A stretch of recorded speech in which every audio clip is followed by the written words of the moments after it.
कब सत्य होता है? गुरु ने कभी उपदेश दिया जीवन में, उस शिष्य के जीवन में कब सत्य होता है?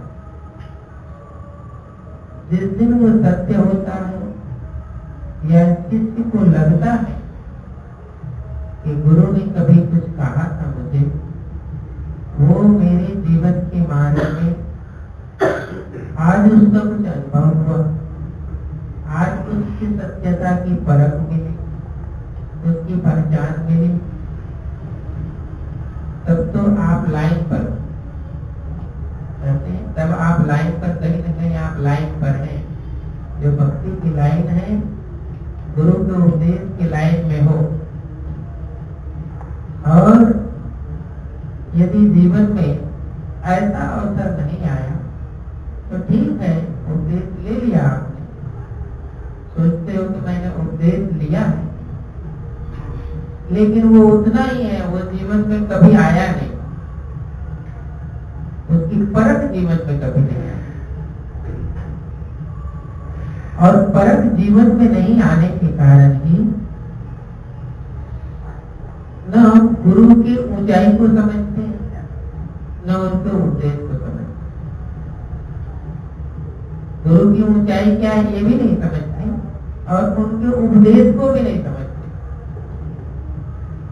इसलिए नहीं समझ में आता कि हो सकता है वो तुम्हारी भी गलती नहीं होगी कि क्यों समझ में नहीं आता। वो इसलिए भी नहीं समझ में आता क्योंकि उसके लिए जीवन में कोई विधान चाहिए। विधान के बिना ये बात न समझ में आती है, न वो जीवन में पालन नहीं होता, उसका पालन नहीं होता। हम उसके जीवन में कैसे पालन कर सकते हैं, कैसे उसे जान सकते हैं, और कैसे गुरु की कृपा एक शिष्य के जीवन में घट जाती है पूर्ण रूप से। वही तो जीवन में शिष्य के लिए दृश्य, और क्या दृश्य? दृश्य माने देखना, दृश्य माने दर्शन। जीवन में यही तो एक दर्शन है। बाकी तो हम रोज दर्शन करते हैं, लोगों का दर्शन करते हैं, जगत का दर्शन करते हैं, संसार का दर्शन करते हैं, सबका दर्शन ही करते हैं। बाकी जगत में देखना, उसको कहा जाता है देखना। और ये बड़ा फर्क है। कोई घर से यदि चलता है तो वो कहे कि मैं काशी जा रहा हूँ या गुरु जी की दरबार जा रहा हूँ देखने। देखने और दर्शन में बड़ा फर्क है।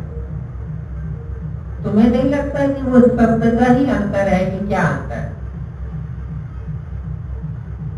दर्शन और देखने में बहुत फर्क है। देखा संसार को जाता है, नाते रिश्ते वाले लड़की देखने जाते हैं, कोई लड़की वाला लड़का देखने जाता है, और लड़का वाला लड़की देखने जाता है। वो कभी नहीं कहता कि मैं दर्शन करने जा रहा हूं, कहता है कि मैं दर्शन करने जा रहा हूं। संसार में देखना होता है, लेकिन सद्गुरु के मार्ग में देखना नहीं होता, वो दर्शन होता। जब हम इतना ही को नहीं जानते, इतना ही का हमें नहीं पता है, इतना का हमने अनुभव नहीं किया है, तो गुरु से कभी नाता जुड़ता नहीं, कभी नहीं जुड़ता। और उस शिष्य को कभी ज्ञान नहीं होता जो गुरु को देखने जाता है, उससे कभी ज्ञान नहीं होता। और शिष्य के लिए गुरु कभी मरता नहीं, ये भी याद रखो। शिष्य के जीवन में गुरु का कभी अभाव नहीं होता। इसी भक्ति को तो धर्मदास साहेब ने सद्गुरु से प्राप्त किया। शिष्य के जीवन में गुरु का कभी अभाव नहीं होता, और जिस दिन अभाव हो गया तो समझ गए वो तालाब सूख गया, वो तालाब सूख गया, उसमें अब जल नहीं। अब जिस तालाब में जल नहीं है तो वहां क्या है? कीचड़ है, धूल है। ऐसे ही शिष्य के जीवन में यदि कुछ है तो वो सद्गुरु के दर्शन और भाव। सद्गुरु के दर्शन और भाव की कितनी बड़ी महिमा है। और कहते हैं कि साहिब गुरु की कृपा को प्राप्त करके शिष्य का एक ही चीज नहीं बदलता, शिष्य का सर्वस्व बदल जाता। इसी भूमिका का नाम, इसी रहस्य और भूमि का नाम सद्गुरु और शिष्य के बीच में क्या है? गुरु और शिष्य के बीच में जो है उसी का नाम ही इस धर्मशास्त्र की पूरी परंपरा का ज्ञान है।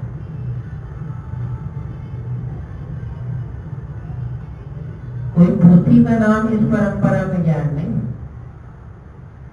कोई बिल्डिंग का नाम इस परंपरा में ज्ञान नहीं। धर्मदास साहिब और सद्गुरु के बीच में जो प्रवाह, वो भक्ति का भी प्रवाह, समर्पण का प्रवाह, लगन का प्रवाह, आत्मबोध का प्रवाह, ये सब प्रवाह, वो प्रवाह निरंतर एक शिष्य के जीवन में वो प्रवाह बना। उस रहस्य का नाम सद्गुरु कबीर साहब का ज्ञान है। यदि आपके जीवन में उसका एक अंश भी, एक अंश, कितना? एक अंश, एक बीज भी यदि एक किसान के पास बच जाता है तो कोई एक बीज यदि अंकुरित हो गया तो उससे 100 बीज पैदा हो जाते हैं। एक बीज यदि किसान ने बचा लिया है किसी प्रकार और वो जमीन में यदि उग गया है तो उससे 100 बीज पैदा कर देता है। ऐसा ही एक अंश भी यदि सद्गुरु का ज्ञान किसी शिष्य के पास है तो एक दिन वह शिष्य अपने उस एक अंश के ज्ञान से संपूर्ण अंश के ज्ञान तक पहुंच जाएगा। यदि एक अंश भी उसे ज्ञान है। आज उस परम शिष्य धनी धर्मदास साहिब की आज पुण्यतिथि, जो पूरे कबीर साहब की सैकड़ों शिष्य थे, सैकड़ों ज्ञान सुनने वाले शिष्य थे, लेकिन सब में जो रहस्य है, जो विशेषता है,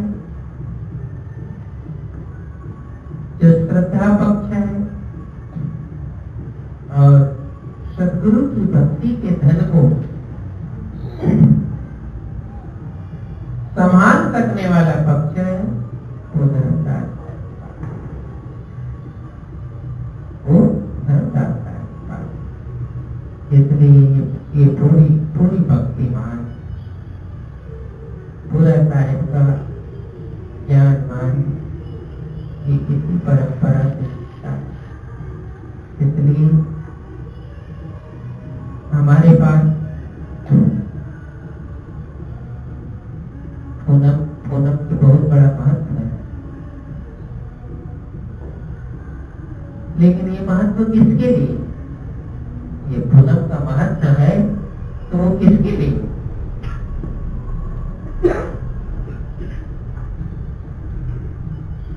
सबके बीच रहते हैं उसके लिए, अकेले रहते हैं उसके लिए, हम यहाँ नहीं रहते, बाहर रहते हैं उसके। ये महत्व किसके लिए? ये महत्व अकेले दुकेले समाज, इसका कोई बहुत महत्व नहीं है, इसका महत्व बहुत नहीं है। इसका महत्व उसके लिए है जिन्होंने सदगुरु की धारा को जाना है। सदगुरु की धारा को जाना है तो अकेले रहता है तो भी पूनम का महत्व उसके लिए पूरा, सबके बीच रहता है तो भी उसके लिए पूरा, घर में भी रहता है तो उसके लिए पूरा, आश्रम में भी रहता है तो उसके लिए पूरा। ऐसे जैसे स्वाति बुद्ध की नक्षत्र की तरह, पपिया स्वाति बुद्ध का प्यासा, पिया पिया रटलाई, प्यासे प्राण जाए तो न अभिगी, और नीर नहीं भाई। ऐसे जिसमें प्यास है, ऐसे जिसमें लगन है, उसके लिए इसका महत्व। तो पूनम के साथ किसके महत्व को शिष्य स्मरण करता है? पूनम के साथ सदगुरु के महत्व को स्मरण करता है। तो गुरु के महत्व को स्मरण करने के लिए सबके बीच होना भी जरूरी नहीं है, अकेले भी है तो भी हम स्मरण करते हैं। ऐसा याद, ऐसा स्मरण, ऐसा ख्याल यदि हम गुरु के शरण में आते हैं, गुरु से दीक्षित होते हैं, गुरु से संस्कार प्राप्त करते हैं, तो ये महत्व, इस महत्व के बिना साहिब के मार्ग की भक्ति नहीं होती। साहिब के मार्ग की भक्ति का ये सबसे बड़ा रहस्य है। जिस दिन पूनम की रात्रि है, ऐसा नहीं सोचना चाहिए। एक शिष्य ऐसा ना सोचे कि मैं सब लोग रह रहा है इसलिए रहता हूँ, ऐसा ना मत सोचो। ऐसा न मत सोचो कि सब लोग व्रत रह रहे हैं इसलिए मैं रहा हूं। पूनम की रात्रि के महत्व को सदगुरु ने रमदास साहब को बताया। जिस दिन पूनम का व्रत आता है उस दिन तो अकेले बैठकर भी रात्रि का जागरण कर, रात्रि का जागरण कर, और जागरण में अपनी सुरती को साहिब के ही मार्ग में रखना। सुरत करो मेरे साइयां, हम है भवजल माए, आप ही बह जाएंगे जो नहीं पकड़ो, ये मानता है। तो अकेले भी आप घर में रहते हैं, आश्रम में रहते, कहीं भी रहते हैं, तो आप उस धारा से जुड़ते हैं, सदगुरु की धारा से जुड़ते हैं। इसका ये महत्व है, ये विधान है। तो इस प्रकार, और जो वो दीक्षा लेने आए, कौन दीक्षा लेने आए? इधर आओ, इधर बैठो।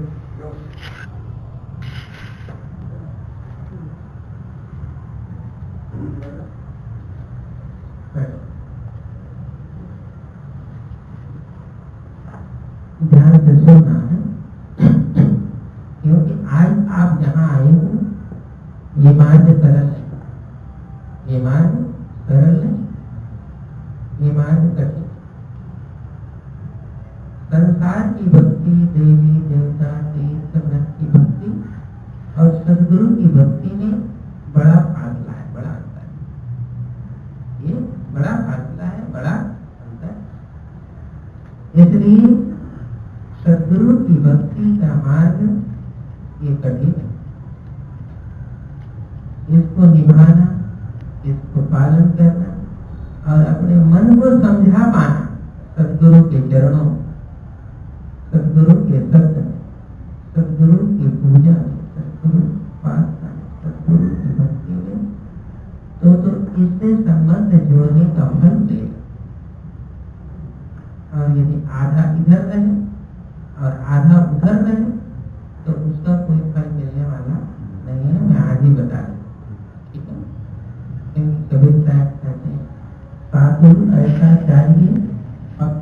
लेके साधु बनता है। हम यहाँ आए हैं तो कोई साधन कर सके, साहिब की भक्ति को निभा सके, उस पर चल सके, इसलिए आए।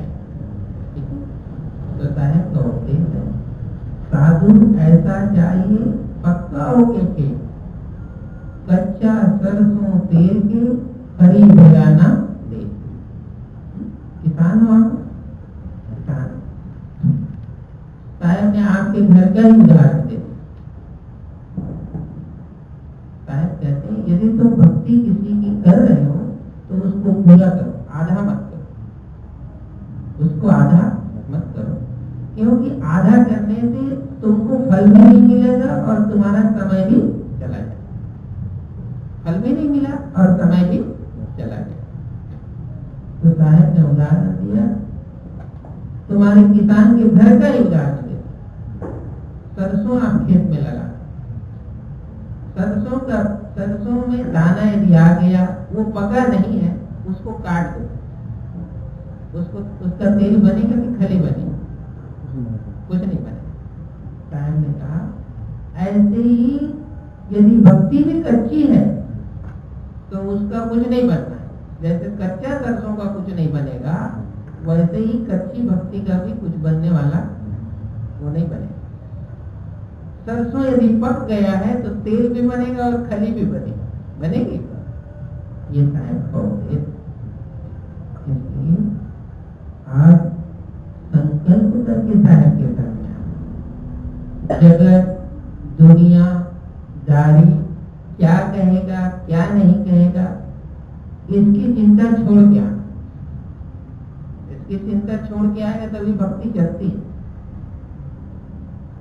मैं शायद कहते हैं मैं तो इस जगत को इधर खींचता हूँ, लेकिन जगत उसको उधर खींचता है। तो जगत यदि खींचता है तो भक्ति तो उधर ही खींचाता है। ठीक है, तो ये साहिब की भक्ति तो कठिन है, लेकिन उसमें प्रवेश करते करते ही आप प्रवेश करो।